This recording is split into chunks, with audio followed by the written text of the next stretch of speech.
네, 그러면은 이제 본격적으로 연습 케이스를 통해서 저희가 지금까지 배워왔던 6가지 스킬셋을 실제 케이스에 적용을 해보면서 연습을 해보면 좋을 것 같습니다. 그래서 실제 여기서부터는 다 출제된 기출 문제를 기반으로 연습을 하는 거고, 이것들만 잘 따라오셔도 시장 규모랑 성장성 추정은 완벽하게 마스터할 수 있으니까 제가 어떻게 풀고 있는지를 한번 잘 보시면서 이 각각의 영역들을 학습하시면 좋을 것 같습니다.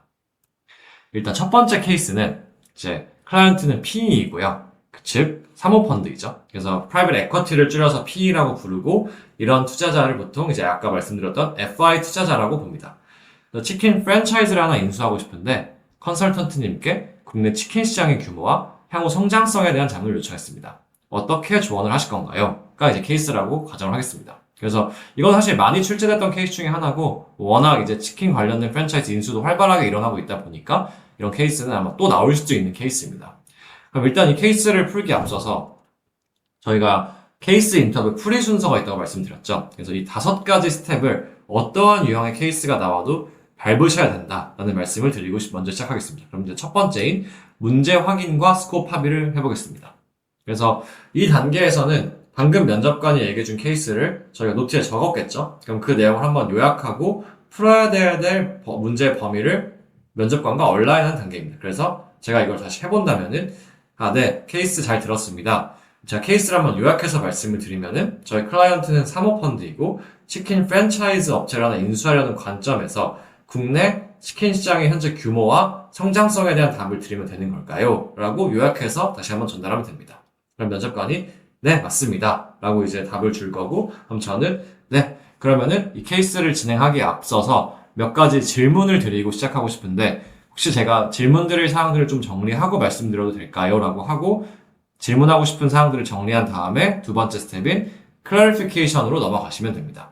그래서 일단 시장 규모 성장성 케이스는 그렇게까지 클래리파이 할 게 많지는 않아요. 왜냐면 뭐 그 제품이나 서비스가 이해가 안 되는 경우에는 그걸 많이 물어보겠지만 사실 이 케이스 같은 경우는 치킨이다 보니까 저희가 뭐 모르는 제품도 아니고 어떤 이게 막 고객을 딥다이브하고 비용을 딥다이브하고 그런 케이스가 아니다 보니까 사실은 바로 케이스에 들어가도 무방한데 늘 돌다리도 두드려보고 건너는 게 좋기 때문에 몇 가지는 클래리파이하고 넘어가면 좋습니다. 예를 들어 네, 면접관님 그러면은 해당 케이스에서 면접관님이 얘기해주신 치킨 시장에 포함되는 치킨은 치킨 프랜차이즈, 대형마트, 시장 등에서 판매되는 모든 치킨을 포함하는 것인가요? 라고 물어볼 수 있죠. 왜냐면은 결국은 PE가 인수하고 싶은 건 프랜차이즈니까 저희가 프랜차이즈 시장만 집중해서 볼 수도 있기 때문에 이런 질문들은 좀 유효한 것 같고요. 여기서는 다 포함되는 거로 정의를 하겠습니다.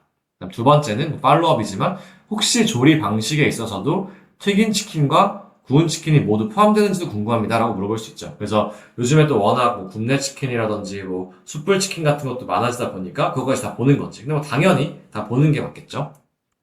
그다음 두 번째는 조금 더 꼼꼼한 사람이라고 하면은 혹시 대형마트나 편의점에서 파는 냉동치킨 혹은 뭐 용가리 치킨 같은 경우도 시장 규모에 포함시켜야 될까요? 라고 물어볼 수 있죠. 일단 이 케이스에서는 그래서 이런 것들을 좀 제외하고 그냥 프랜차이즈, 마트, 시장 등에서 파는 이제 완제품 기준의 치킨으로 정의하고 케이스를 풀어보겠습니다. 그럼 이제 클래리파이를 다 했으니 저희는 이 케이스를 풀기 위해 필요한 정보들을 다 확보한 상태니까 워크 플랜을 세우시면 되고요. 여기선 자연스럽게 네, 그러면 제가 이 케이스를 풀기 위해 필요한 정보는 다 얻은 것 같으니 잠시 생각할 시간을 주시면은 워크 플랜을 세워서 공유 드리려고 하는데 그렇게 진행해도 될까요? 라고 이야기를 하면 됩니다. 그럼 면접관이 보통 네, 그렇게 하시죠 하고 워크 플랜을 세우시면 되고요.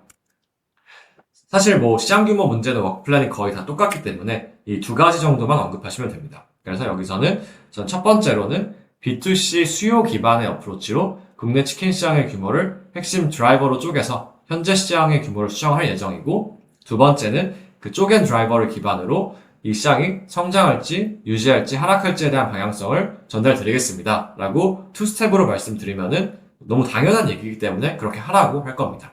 그럼 이제 여기까지 1, 2, 3 스텝이 끝났기 때문에 네, 그러면 이제 본격적으로 첫 번째 워크 플랜인 B2C 수요 기반으로 치킨 시장을 드라이버로 쪼갠 다음에 말씀을 드리겠습니다. 라고 하고 잠시 생각할 시간을 주시면은 제가 드라이버로 분석을 해서 전 공유 드리겠습니다. 한 다음에 네 번째 스텝인 Structuring and Analysis 단계로 넘어가서 실제 드라이버로 쪼개는 작업을 진행하시면 됩니다.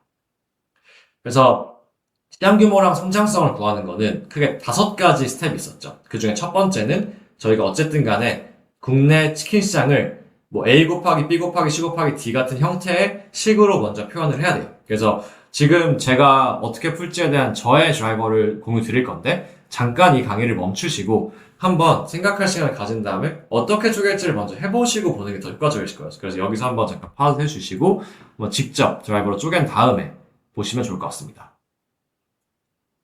네, 그러면 다 하셨다는 전제하에 제가 어떻게 쪼갤지를 설명드릴게요. 저는 어쨌든 B2C 관점으로 볼 거라고 말씀드렸으니까 일단 국내 인구수에서 먼저 출발을 하고요. 그 중에서 치킨을 먹는 비중을 곱할 거예요. 그래서 국내 인구 뭐 5천만 중에서 치킨을 먹는 비중이 뭐 예를 들면 90%다라는 걸 곱하는 거고요. 그 다음에 그 각각의 개인이 연간 치킨을 몇 번 먹는지를 곱하고 한 회당 주문하는 마리의 수를 곱하고 마리당 가격을 곱하면은 이제 연간 국내 치킨 규모를 구할 수 있겠죠. 그래서 이게 스킬셋 1입니다. 그래서 이렇게 드라이버로 쪼갠 다음에 이거를 면접관과 온라인을 하고 면접관이 보고 네, 뭐 빠짐없이 다 들어간 것 같습니다 라고 하면은 잘 하신 거고요. 혹은 뭐 잘 못 쪼갰다는 전제 하에는 그렇게 쪼개서 곱하면은 전체 시장 규모가 나오나요? 뭐 이런 챌린지를 한다거나 혹은 본인이 B2B 수요 컷이 아닌 다른 컷으로 보고 싶었다고 하면은 혹시 다른 관점에서 혹은 뭐 생산자 관점에서도 한번 드라이버로 쪼개질 수 있나요? 뭐 이런 리퀘스트를 받을 수도 있겠죠. 그래서 어쨌든 간에 이거에서 합의가 되면은 스킬셋 1은 끝난 겁니다. 그럼 다음으로는 저희가 이렇게 쪼개놓은 각각의 드라이버를 어떻게 구할 수 있을지를 생각해 봐야겠죠. 그래서 저희 아까 보톡스에서 했던 것처럼 인구수, 비중, 횟수, 마리수, 가격을 어떻게 구할지 한번 생각을 해보는 거죠. 첫 번째 것부터 볼게요. 일단 국내 인구수는 뭐 너무 명확하게 통계청에 있는 데이터일 거예요.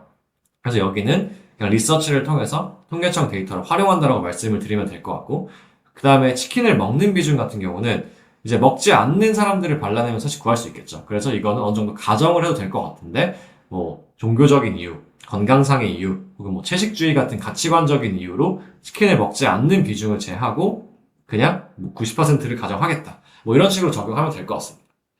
그 다음에 이제 연간 치킨을 먹는 횟수도 결국은 어떤 뭐 리서치나 이런 걸로 구하기는 어려울 거니까 이 부분은 고객 서베이를 통해서 확인하는 게 제일 확실할 것 같고, 아니면은 뭐 치킨 프랜차이즈에서 오랫동안 일했던 사람들은 대략적으로 이런 통계들을 팔로우업하고 있을 거니까 그런 분들의 전문가 인터뷰를 통해서도 구할 수 있겠죠.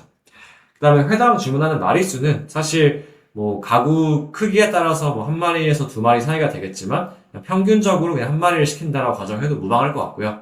마지막 마리당 가격은 이미 공개되어 있는 데이터이기 때문에 뭐 배민이라든지 혹은 치킨집 팜플렛 같은 데서 있는 가격 정보를 활용하셔서 그냥 공개된 데이터를 통해서 구할 수 있겠죠. 그래서 이렇게 각각 다 구할 거다라고 말씀을 하시면은 스킬셋 2번까지 마무리가 된 겁니다. 뭐 여기까지는 되게 클리어하고 쉬운 편이죠. 네. 그럼 이제 세 번째 스킬셋은 이 5가지 드라이버 중에서 핵심적인 드라이버를 찍어내는 단계입니다. 그래서 이렇게 드라이버를 펼쳐놓고 일단은 뭐 저는 개인적으로 점점 더 연습을 하다 보면은 어떤 드라이버를 먼저 볼지가 되게 명확한데 그게 처음엔 잘 안 된다고 하면은 일단 안 될 것 같은 드라이버부터 빼는 것도 좋은 방법이에요. 그래서 예를 들면 뭐 인구수라는 거는 크게 증가하기는 어려울 거냐 제외하고, 회당 주문하는 마리수 같은 경우도 갑자기 한 가구당 한 마리를 먹던 게 두 마리, 세 마리가 되긴 어렵잖아요. 저것도 제외하고, 치킨을 먹는 비중도 저희가 어쨌든 먹지 않는 비중을 빼고 간 건데 갑자기 뭐 채식주의자가 다시 치킨을 먹는다거나 뭐 건강상의 이슈가 있던 사람이 다시 치킨을 먹거나 이런 확률은 낮기 때문에 저 3가지 드라이버는 제하고 가는 방법도 하나의 방법이죠. 근데 일단은 뭐 점점 더 연습을 잘해서 찍는다고 하면은 저는 연간 치킨을 먹는 횟수와 마리당 가격이 이 시장의 성장성을 볼 수 있는 가장 중요한 두 드라이버라고 생각합니다. 그래서 첫 번째가 연간 치킨 먹는 횟수, 두 번째가 마리당 가격. 그래서 여기까지 찝어내고 면접관과 합의가 도출이 되면은 스킬셋 3번까지 한 겁니다. 그러면 이제 면접관이 좋다, 그 2가지 드라이버 다 make sense 하고 이 중에서 사실 제일 중요한 거는 나는 연간 치킨을 먹는 횟수가 어떻게 될지가 제일 궁금한데 저게 이제 PE도 제일 궁금해하는 수치다. 그래서 저걸 한번 조금 더 딥다이브해서 보고 싶다라고 하면은 이제 저거를 서브 드라이버로 쪼개거나 프로세스로 쪼개서 유추해보는 거죠. 그래서 여기서도 한번 멈춰보시고 연간 치킨을 먹는 횟수를 한 번 더 서브 드라이버로 쪼갠다면 어떻게 쪼갤지 한번 직접 해보신 다음에 제가 어떻게 쪼개는지를 보면 더 좋을 것 같습니다. 네. 그래서 제가 하는 거를 좀 설명을 드리면은 저는 연간 치킨을 먹는 횟수는 결국 치킨을 언제 먹는지를 생각해 봐야 될 것 같아요. 치킨은 주로 이제 식사 대용으로 먹을 수도 있고 혹은 더 많이 먹는 거는 뭐 간식, 특히 야식으로 많이 먹겠죠. 그래서 미시하게 이걸 짠다면은 치킨을 식사로 먹는 횟수 더하기 치킨을 야식 혹은 간식으로 먹는 횟수로 나눠볼 수 있겠죠. 그래서 저 치킨을 식사로 먹는 횟수를 다시 한 번 더 드라이버로 쪼개면은 저희는 보통 하루에 3끼를 먹고 1년에는 365일이 있으니까 전체 식사 횟수는 3 곱하기 365가 될 거고 거기에서 치킨을 선택하는 비중을 곱하면은 치킨을 식사로 먹는 횟수를 구할 수 있을 거고 두 번째는 연간 야식이나 간식을 먹는 횟수 곱하기 치킨을 선택하는 비중을 곱하면은 치킨을 야식, 간식으로 먹는 횟수를 구할 수 있겠죠. 그래서 이거를 이렇게 쪼개는 게 스킬셋 4번입니다. 그러면 이제 다시 이거를 말아 올려서 저희가 치킨 시장이 어떻게 될 건지를 설명할 수 있어야 되잖아요. 그래서 저 연간 치킨을 먹는 횟수와 마리당 가격에 대한 방향성을 제시하면 되는데 이제 그거를 하기 위해서는 지금 연간 치킨을 먹는 횟수를 서브 드라이버로 쪼갠 걸 조금 더 딥다이브해서 봐야 될 것 같아요. 그래서 일단 치킨을 식사로 먹는 횟수부터 보면은 연간 식사 횟수는 크게 변하기 어렵죠. 오히려 줄어들고 있는 추세인 것 같아요. 요즘에 2끼 먹는 사람도 많고 1끼 먹는 사람도 있으니까. 근데 그 중에서 치킨을 선택하는 비중은 저는 올라가고 있다고 봐요. 그리고 올라갈 수 있다고 봅니다. 그 이유는 점점 더 많은 사람들이 치킨을 이제 단백질도 많고 그리고 치킨도 치밥 같은 형태로 인기를 끌면서 식사를 대용으로 치킨을 먹는다거나 혹은 반찬의 형태로 치킨을 먹는 비중이 굉장히 많이 올라가고 있다고 저는 주장할 수 있을 것 같고 사람들이 점점 더 단백질이나 이런 거에 대한 관심이 올라가면서 치킨을 식사로 먹는 비중이 앞으로도 늘어날 것 같다. 이런 주장을 해볼 수 있을 것 같아요. 그 다음에 더 키는 사실 야식, 간식 쪽에 있다 보니까 연간 야식과 간식을 먹는 횟수가 많이 늘어나고 있다라는 주장도 할 수 있을 것 같고 앞으로 늘 것 같다라고 주장할 수 있을 것 같아요. 그래서 이 이유는 결국은 야식이나 간식은 보통 사람들이 많이 시켜 먹잖아요. 그래서 저는 결국은 이제 배달하는 플랫폼들이 점점 더 많아지고 그 플랫폼당 어떻게 보면은 배송료라든지 이런 것들이 점점 더 내려가는 경우도 있고 혹은 그런 플랫폼들이 점점 더 많아지면서 결국은 편의성이 증대돼서 야식이나 간식을 먹는 횟수가 늘어난다라고 볼 수도 있고 또 1인 가구들이 증가하면서 또 늦은 시간에 컨텐츠를 보고 이런 외로움을 달래기 위해서 야식을 먹는 횟수가 늘어날 것 같다라고 얘기해 볼 수 있을 것 같습니다.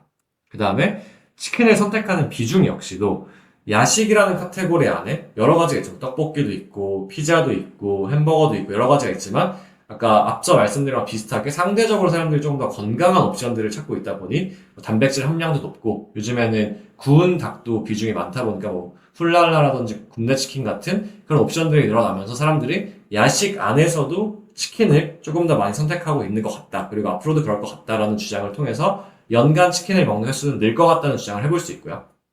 두 번째로 마리당 가격 관점에서 생각해 보면은 실제 물가 상승률보다 한 마리의 가격이 더 빨리 들고 있죠.